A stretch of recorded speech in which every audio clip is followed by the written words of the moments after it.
Brian Tackett is here, and you have a big scripture reading going on. Yes. This is going to be right smack dab in the middle of Amarillo, Potter Yes. County Courthouse. Yes. Tell us a Potter County little bit Courthouse. about this get together. Yeah. There's so many things. We're in a wild, crazy world. Yeah. And tell me a little bit about this event and, Sure. and kind of what you're looking for.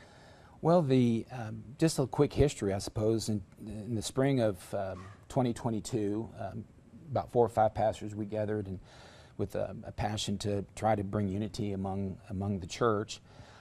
We're called to unity because we're not all the same. So Right. We're not trying to demote the local houses of worship all over Amarillo. Those are important. We need those local churches, but this is a place where we can gather. We feel like one for Amarillo is just that. We're all one church. We're all one set of believers, and so we wanted to try to bring unity. Yeah. David in Psalms 123 talks about that. He describes in a very poetic way how beautiful unity can be, spreading the love, spreading our own prosperity, the goodness that we have we can give to one another through unity. Yeah. And so we're called to unify. And so this is a time we can gather at the courthouse, in the public arena, and just read the Bible. Hopefully, as believers, we can all agree that the Bible is the truth and that we can all agree on the Bible. So we don't preach, we don't teach, we don't promote any church or denomination. We want to have all types of people there that believe in the Word, and we can read the Word together. We're going to start with the book of this event on the 16th of the month at 11 o'clock, west lawn of the courthouse, Okay. downtown. We will read through the book of Matthew. Yeah. And so I'm just asking the public to come out, and we have readers already. That's already set. We're going to try to read as many of the chapters as we can. We're just going to meet from 11 to noon. Okay. So this is our 4th event. Okay. For this year. We try to do one a quarter, and we keep it to 1 hour. We feel like everyone can give 1 hour and not take a big part of their day. Yeah. And so that's why we picked, just why we want to keep it to 1 hour. And we're going to have a little bit of worship and prayer at the beginning and at the end, but the majority of the time will be spent reading through the book of Matthew. And so tell us a little bit about what you would say to somebody. Maybe they're just, of course, like I said, you want to get believers, all different kind of walks of life, but say maybe you find a non-believer. They don't really know that much about the Bible, but maybe this piques their interest. What would you say to them? Well, I think this could be a perfect opportunity because, again, we're not there to teach and preach. We're leaving that to the local houses of worship that they might attend, because you may not like hymns. You may like contemporary music, Right. where I like hymns. Yeah. So I go to a little Baptist church, and we're traditional. Yeah. We have hymns. There's nothing wrong with contemporary. Right. So I think for a non-believer, this would be a great place for them, because I think they would feel comfortable. They wouldn't feel like they're trying to be proselytized or whatever, but they could come and hear some truth and maybe allow them to have their encounter with God, because it's not up to me. It's not about me, or it's not about them. It's about God. And so if they want to experience that, this could be a great place for them to do that, I think.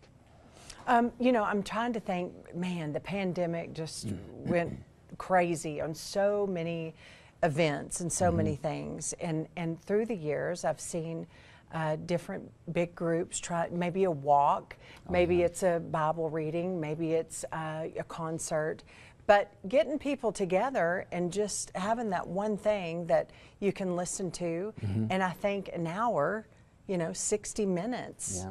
I think that's pretty visionary, and I think Yeah. that's. Well, thank you. Yeah, I think listening and really keeping your ears open is big.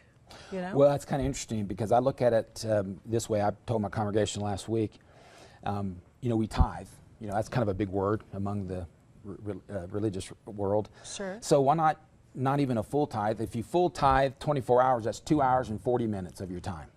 So I think 1 hour, gotcha. 60 minutes, a small little tithe of your time to come and unify. Let's all come together at the Yeah. courthouse lawn, and let's proclamate the gospel through just reading the word. Okay. So That's going to be November 16th. November 16th. And that is a Saturday. That's a Saturday, 11 a.m. to noon. Okay.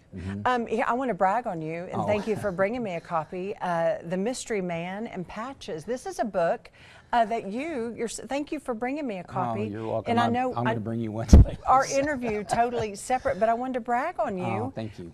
Written a book, so Good job on that. Amazon.com if you want to check it Really? out. Yeah, I can buy it there on Amazon.com. That's a big thing. Yeah, well, thank you. I'm Yeah. hoping it'll be a series. I got the second one coming out hopefully before Christmas. Okay. Yeah. Brian, it's very nice to meet Oh, you. thank you. I very much hope people come out and continue to serve our community. We appreciate you. It's important. Thank you. I appreciate Any yours. words of encouragement today? As we came on the air, Sheldon and I were saying, man, just go vote, Yes. hang tough. But any words of encouragement on Yes, election day? you have to go vote. It's not if I need to. It's not if I want to. You must, and especially as Christians. Shame on you if you don't go vote. And I'm sorry that come across the wrong, but I mean, the Bible makes it very clear that we have to vote. And so get out and vote. I've already voted. Yay. I voted early. I encourage you to get out there. There's all kinds of places in town that you can get. And go now because the lines will probably be short Ooh, because everybody's at smart. work. So get out there right now. That's right. And hang tough. Yes. We're Americans and Texans. And that's another thing about talking about unity. We need to, as Americans, we can't let the two sides of the aisle dictate to us. Sure. We need to come together and support each other. So. Well, Brian, thank you so much. You're very Appreciate welcome. you, November 16th, and hope to see you again. Yeah, so I hope, maybe I can come back talking I about hope my so. book. I hope so.